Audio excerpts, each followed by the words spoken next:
हर चौक, हर चौराहे, हर गांव में खुलेआम दारू बिक रहा है। मैं समझता हूं बिहार सरकार की नाकामी है। बिहार सरकार को तुरंत इस्तीफा दे देना चाहिए।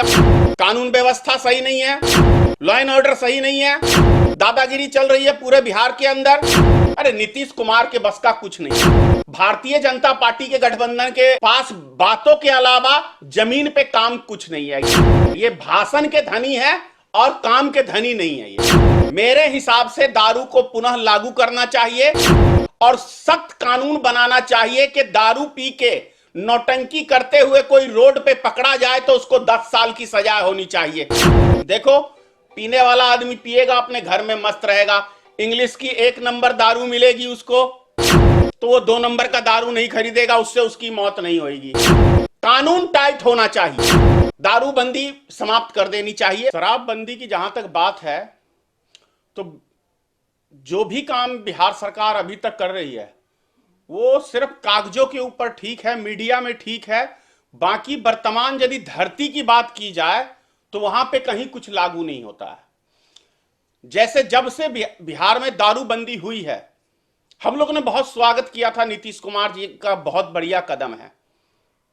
लेकिन दारू बंदी कहां है? जब थाना पे थानेदार ही दारू पी के शाम को टुल रहता है तो समझ सकते हैं कि स्थिति क्या होगी। 1-2 थाने नहीं, सैकड़ों थाने का मैं उदाहरण दे दूंगा। कहें तो मैं उनको पकड़ के दिखा देता हूं बिहार सरकार को, दारू पीने वालों को, थाने के व्यक्तियों को। तो किसकी समीक्षा कराएंगे?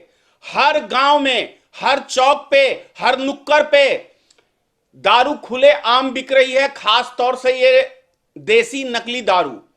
और इतना ज्यादा ये पंचायती चुनाव में इस दारू का प्रयोग हो रहा है और प्रशासन को सब पता है, प्रशासन के नाक के नीचे सब काम हो रहा है, लेकिन कोई कार्रवाई नहीं कर रहा है। इसलिए नहीं कार्रवाई कर रहा है कि उनके पास मंथली जाती है, हफ्ता जाता है और उसकी हिस्सेदारी बिहार सरकार के नेताओं के पास जाती है, बिहार सरकार के पास जाती है। तो बिहार सरकार किसके ऊपर कार्रवाई करने की बात कर रही है?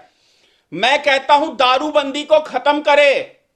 बिहार में फिर से दारू कानूनी तरीके से बिकता था, वो सही था। कम से कम ये मरने वाली स्थिति नहीं थी। ये हो गई ब्लैक मार्केटिंग दारूबंदी करने से। 400 की बोतल सीधे 1200 में बिक रही है, खुलेआम बिक रहा है। आप एक कॉल करेंगे, आपके घर पे दारू पहुंच जाएगा। इतनी फैसिलिटी बढ़ गई है दारूबंदी की। और बहुत ही शर्मनाक घटना हुई है जिनके भी परिवार में ये घटना घटी है, इसका बहुत ज्यादा दुख है। और ये इसकी जिम्मेदारी मैं समझता हूं बिहार सरकार को अपनी नाकामी के ऊपर इनको लेनी चाहिए कि ये इनकी नाकामी है। दारूबंदी ऐसी नाम की कोई चीज नहीं है बिहार के अंदर, ये सब फालतू की बातें हैं। मैं समझता हूं बिहार सरकार की नाकामी है। बिहार सरकार को तुरंत इस्तीफा दे देना चाहिए, अपने पद से दे देना चाहिए, क्योंकि ये दारूबंदी लागू करने में सख्ती से कामयाब नहीं हुए।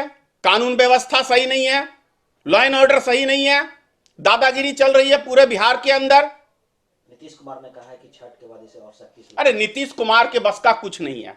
भारतीय जनता पार्टी के गठबंधन के पास बातों के अलावा जमीन पे काम कुछ नहीं है। ये भाषण के धनी है और काम के धनी नहीं है। ये आपके हिसाब से क्या योजना होनी चाहिए? मेरे हिसाब से दारू को पुनः लागू करना चाहिए और सख्त कानून बनाना चाहिए कि दारू पी के नौटंकी करते हुए कोई रोड पे पकड़ा जाए तो उसको 10 साल की सजा होनी चाहिए। देखो, पीने वाला आदमी पिएगा, अपने घर में मस्त रहेगा। इंग्लिश की 1 नंबर दारू मिलेगी उसको तो वो 2 नंबर का दारू नहीं खरीदेगा, उससे उसकी मौत नहीं होगी। कानून टाइट होना चाहिए, दारूबंदी समाप्त कर देनी चाहिए और उसे लागू करना चाहिए। कम से कम बिहार सरकार के कोष में तो पैसा जाएगा। ये अभी किसके कोष में जा रहा है? दारू माफियाओं के, उन्हीं के कोष में जा रहा है। थाना में पैसा जा रहा है। भ्रष्टाचार इससे बढ़ रहा है, भ्रष्टाचार खत्म नहीं हो रहा है। लेटेस्ट खबरों के लिए देखते रहिए MUZ न्यूज और ताज़ा अपडेट पाने के लिए चैनल सब्सक्राइब करना ना भूलें।